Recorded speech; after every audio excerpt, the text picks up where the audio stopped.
Hello sports Bangla চ্যানেলের বন্ধুরা, আশা করি সবাই ভালো আছেন। চলে এলাম ক্রিকেট সংক্রান্ত কিছু আলোচনা করব। বাংলাদেশে কিন্তু ভারত নাও যেতে পারে টুর্নামেন্ট খেলতে, সেই নিয়ে পরিস্থিতি ক্রমশ জটিল হয়ে উঠছে। এছাড়া এই মুহূর্তের খারাপ খবর সেটা হচ্ছে শুভমান গিল চোট পেল। আজকেরই খবর, আগামীকাল একটি প্র্যাকটিস ম্যাচে নামছে ভারত শ্রীলঙ্কার বিরুদ্ধে। সেখানে লাল বলের খেলা হবে, সাদা জার্সি পরে। টেস্ট বা টেস্টেরই প্র্যাকটিস। সেই ম্যাচ হবে 3 দিনের। সেই 3 দিনের ম্যাচ শুরু হবে 7 তারিখে, 7, 8, 9, 3 দিন। সকাল 10টা থেকে খেলা হবে। এক ইনিংস করে সম্ভবত খেলা হবে এই ম্যাচটি। এবং এখানে কোনো একাদশ নেই বা প্রথম একাদশ নেই। যে খেলবে, যারা খেলবে তারা কিন্তু ওই সবাই মিলেই ব্যাট করতে পারে, সবাই মিলেই বল করতে পারে, সবাইকেই দেখে নেওয়া যাবে। প্র্যাকটিস ম্যাচের এটাই হচ্ছে গিয়ে বৈশিষ্ট্য। এবং প্র্যাকটিস ম্যাচে কোনো ইয়েও থাকে না, সেরকমভাবে রেকর্ডও থাকে না। কেউ যদি 100ও করে সেটাও কোনো রেকর্ডে থাকবে না। তবে প্র্যাকটিস ম্যাচের আগের দিন প্র্যাকটিস করতে গিয়ে শুভমান গিল চোট পেয়েছে, এটা একটা খারাপ খবর। একেতেই আমাদের টিমের অবস্থা আপনারা জানেন। ওদিকে জসপ্রীত বুমরা বাইরে চলে গেল, তার আগে হর্ষিত রানা চোট পেয়ে বাইরে, নীতিশ কুমার রেড্ডি বাইরে, হার্দিক পান্ডিয়া নেই, সেও চোট। তার মধ্যে শুভমান গিলের চোটটা, আর তার মধ্যে আমাদের ওই প্লেয়ারটার নাম কি, ব্যাটার সাই সুদর্শনেরও কিন্তু এখনো পর্যন্ত অসুস্থতা রয়েছে। কালকে প্র্যাকটিস ম্যাচে সেও নামতে পারবে কিনা সন্দেহ আছে, নামতে পারবে নাই ধরে নিন। তার মধ্যে শুভমান গিলের হাতের এই চোটটা, স্লিপে ক্যাচ প্র্যাকটিস করছিল সেই সময় হাতে চোট লাগে। সেই সময়কার 4টে ছবি আমার কাছে এসছে শ্রীলঙ্কা থেকে, সেই সময়কার ছবি দেখতে পাচ্ছেন। তবে এই চোটটা এই মুহূর্তে আমার কাছে যা খবর আছে বলছে যে চোটটা খুব বড় লেভেলের গুরুতর নয়। এমনিতেই চোটটা পাওয়ার পর মুখের অঙ্গভঙ্গি অনেকটাই চেঞ্জ হয়ে গিয়েছিল। বলা হচ্ছে এতটা গুরুতর নয়, হয়তো রিকভার করে যাবে। কালকে প্র্যাকটিস ম্যাচে না খেললেও মেন যে 15 তারিখে খেলা হবে, 15ই আগস্ট থেকে, সেই ম্যাচে শুভমান গিলকে দেখা যাবে। সেক্ষেত্রে রাহুল হয়তো কালকের প্র্যাকটিস ম্যাচে অধিনায়কত্বের দায়িত্ব পালন করবে।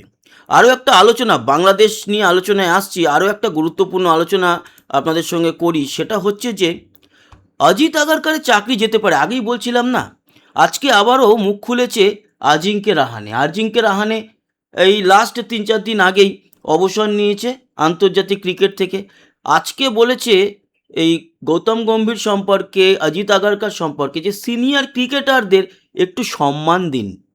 তার মানে শুধুমাত্র রোহিত শর্মা বা বিরাট কোহলি এই বিষয়টাই নয়, এই আজিঙ্কে রাহানে তার নিজের বিষয়টাকেও ইনক্লুড করেছে, যে এই অজিত আগারকার এবং গৌতম গম্ভীর, এদের জন্যই সে রিটায়ার করতে বাধ্য হয়েছে। এদিকে ভিভিএস লক্ষ্মণকে কিন্তু নিয়ে আসার ব্যাপারে, কোচ বা নির্বাচক প্রধান হিসাবে নিয়ে আসার ব্যাপারে তোড়জোড় শুরু করে দিয়েছে বিসিসিআই। এই মুহূর্তে নির্বাচক প্রধান অজিত আগারকারের সঙ্গে বিসিসিআইয়ের সম্পর্ক খুব একটা ভালো যাচ্ছে না। তার মধ্যে রোহিত শর্মাকে তারা ভাবছে না, অজিত আগারকার অ্যান্ড কোম্পানি সেটা আগেই বলে দিয়েছে। আর অন্যদিকে দেবজিৎ সাইকিয়া কিন্তু বলেছে যে রোহিত শর্মা এখনও খেলবে। ফলে এই টানাপোড়েন চলছে। সেই টানাপোড়েনের মাঝে দাঁড়িয়ে যে কোনো সময় অজিত আগারকারের চাকরি চলে যেতে পারে। গৌতম গম্ভীরের কথা বলতে পারছি না এখনই, তবে অজিত আগারকারের চাকরি গেলে সেখানে কিন্তু আসতে পারে VVS Laxman. Very very important person হচ্ছে এই মুহূর্তে ভিভিএস লক্ষ্মণ। আসি এবার বাংলাদেশের যে বিষয়টা নিয়ে আলোচনা করছিলাম। দেখুন, এমনিতেই এটা 2025-এর সিরিজ। 2025-এ যায়নি ভারত, 2026-এ সেটাকে ফরওয়ার্ড করা হয়েছিল। 2025-এ জানেন অনেক রকম টালবাহানা হয়েছে। তারপরে টালবাহানা মানে হওয়ারই কথা ছিল, কারণ যেরকম রাজনৈতিক পরিস্থিতি হয়েছে সেই পরিস্থিতিতে দাঁড়িয়ে কিন্তু ভারত মত দেয়নি যাওয়ার জন্য, তাই সেটা পিছিয়ে গিয়েছিল।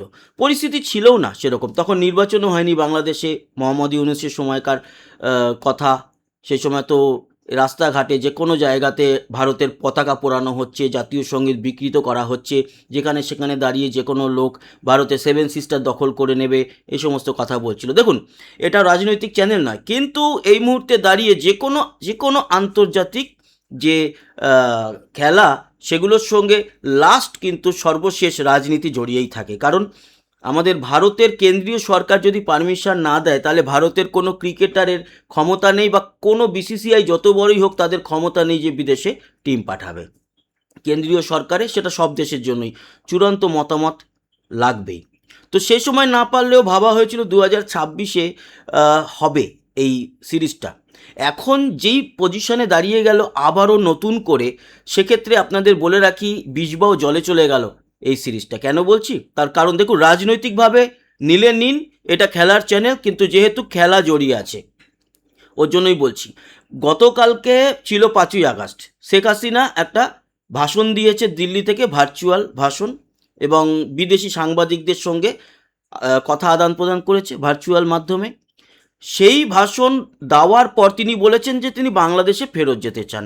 সেই ভাষণ কমপ্লিট হয়েছে। এবার বাংলাদেশের যে ক্রিকেটের আইকন সাকিবুল হাসান, তার যে বাড়ি, সেখানে প্রথমে পাথর ছোড়া হয়েছে, তারপর বোমাবাজি হয়েছে, আগুন লাগিয়ে দেওয়া হয়েছে। এবার আপনি ভাবুন, এখনো পর্যন্ত রেকর্ডের নিরিখে বাংলাদেশের 1 নম্বর প্লেয়ার সাকিবুল হাসান, এবং 1 নম্বর অলরাউন্ডার হিসাবে আইসিসি র্যাঙ্কিংয়ে বেশ অনেক দিন কিন্তু 1 নম্বর জায়গা সে দখল করে রেখেছিল।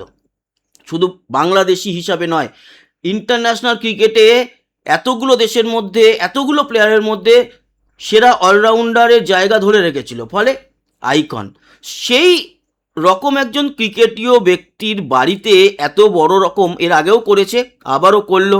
এর আগে যে ক্যাপ্টেন ছিল মুশফিকুর রহিম, না মাশরাফি মোর্তাজা, এরকম নাম তো, মানে ওর খেলা দেখেছি, আর নাম তো সবার মনে থাকে না, কিছু কিছু মনে থাকে। যেমন আমিনুল ইসলাম বুলবুল, আমি অনেক ছোটোবেলায় খেলা দেখেছি 2003 সালের দিকে। তারপরে মুশফিকুর রহিম, মুস্তাফিজুর রহমান, সাকিবুল হাসান তো একেবারে ক্রিকেট আইকন, লিটন দাস, এদের কথাগুলো সবসময় মনে থাকে। যেহেতু ওই মোর্তাজার খেলা অতটা দেখা হয়নি, সেই সময় অধিনায়কও ছিল, ভালো অধিনায়ক ছিল, তার বাড়িতেও কিন্তু মারাত্মকভাবে আগুন লাগানো হয়েছিল। সেগুলো তাও পুরনো ঘটনা, সত্য ঘটনা গতকালকের। সাকিবুল হাসানের বাড়িতে বোমাবাজি করা হয়েছে, আগুন লাগানো হয়েছে, পাথর ছোড়া হয়েছে। প্রশাসন, বাংলাদেশ প্রশাসন কিচ্ছু করতে পারেনি। এবার আপনারা বলুন, যেখানে বাংলাদেশ প্রশাসন কিছু করতে পারেনি, এবার আমাদের ক্রিকেট দল সেখানে গেলে এরকম যদি টিম হোটেলে, টিম বাসে পাথর ছোড়া হয়, বোমাবাজি করা হয়, তাহলে এক তো আপনাদেরও ইন্টারন্যাশনাল জায়গায় মুখ পুড়বে, সেখানে আমাদেরও ভারতীয়দের মানে টেনশন অনেক বেড়ে যাবে। কারণ আমাদের সমস্ত প্লেয়ার, প্রতিজন প্লেয়ার আমাদের কিন্তু এক একজন আমাদের সম্পদ। তাদের গায়ে কোনো আঁচড় এলে আমরা তো মেনে নিতে পারি না। ফলে কেন রিস্ক নেওয়া? কারণ বাংলাদেশ প্রশাসন যদি তাদের একজন আইকন ক্রিকেটের, তার বাড়িতে বোমাবাজি হচ্ছে, পাথর ছুটছে, আগুন লাগিয়ে দিচ্ছে, সেটাকে আটকাতে না পারে, সেক্ষেত্রে আমাদের প্লেয়ারদের যদি বাসে এরকম ভাঙচুর চালায়, বোমাবাজি করে, কিভাবে আটকাবে ভাই তোমাদের পুলিশ, তোমাদের প্রশাসন? তাই পারবে না। অতএব আমার মনে হয় ভারতের উচিত আপাতত এখনও এইবারের জন্য এটাকে পিছিয়ে দেওয়া, পরবর্তী সময় ভাবা যেতে পারে, যখন আরও স্টেবল হবে, এই ধরনের পুরো হয়ে যাবে শান্ত, যেরকমটা ছিল 2024-এর আগে, সেরকম হয়ে গেলে নিশ্চয়ই ভারত যাবে খেলতে। কিন্তু আপাতত মনে হয় রিস্ক হয়ে যাবে, আর আমাদের কেন্দ্রীয় সরকার সেটা অবশ্যই মাথায় রাখছে, সেটা অবশ্যই ভাবছে। তাই এই মুহূর্তে দাঁড়িয়ে আমার তো অন্তত ব্যক্তিগতভাবে মনে হচ্ছে যে বাংলাদেশের দাদারা, ভাইয়েরা, যারা বিশেষজ্ঞ, ক্রিকেট বিশেষজ্ঞ, স্পোর্টস বিশেষজ্ঞ, তারা বলছেন বটে যে ভারত খেলতে আসবে। আমি কিন্তু কোথায় দাঁড়িয়ে মনে করছি ভারত খেলতে যাবে না। গেলে তখন পরে দেখা যাবে, কিন্তু আপাতত আমার মনে হয় ভারত খেলতে যাচ্ছে না বাংলাদেশে। শিডিউল চেঞ্জ হবে, আফগানিস্তানের সঙ্গে সিরিজটা কিন্তু এখনও পর্যন্ত ঘোষণা করা হয়নি। ওই সময়ের মধ্যেই হয়তো আফগানিস্তানের সঙ্গে ভারত খেলবে। তারপরে তো এই শুরু রয়েছে শ্রীলঙ্কার সঙ্গে, তারপরে ওয়েস্ট ইন্ডিজ রয়েছে, নিউজিল্যান্ড ট্যুর রয়েছে, আমাদের প্লেয়াররা নিউজিল্যান্ড যাবে, অনেক টানা রয়েছে অনেকগুলো শিডিউল। তো সেক্ষেত্রে নজর রাখছি এই বিষয়টার উপরে, কি ঘটছে না ঘটছে আপনাদের জানাবো। সবাই ভালো থাকবেন, সুস্থ থাকবেন, আবার দেখা হচ্ছে। যারা সাবস্ক্রাইব করেনি, সাবস্ক্রাইব করে আমাদের সঙ্গে যুক্ত থাকুন। টাটা।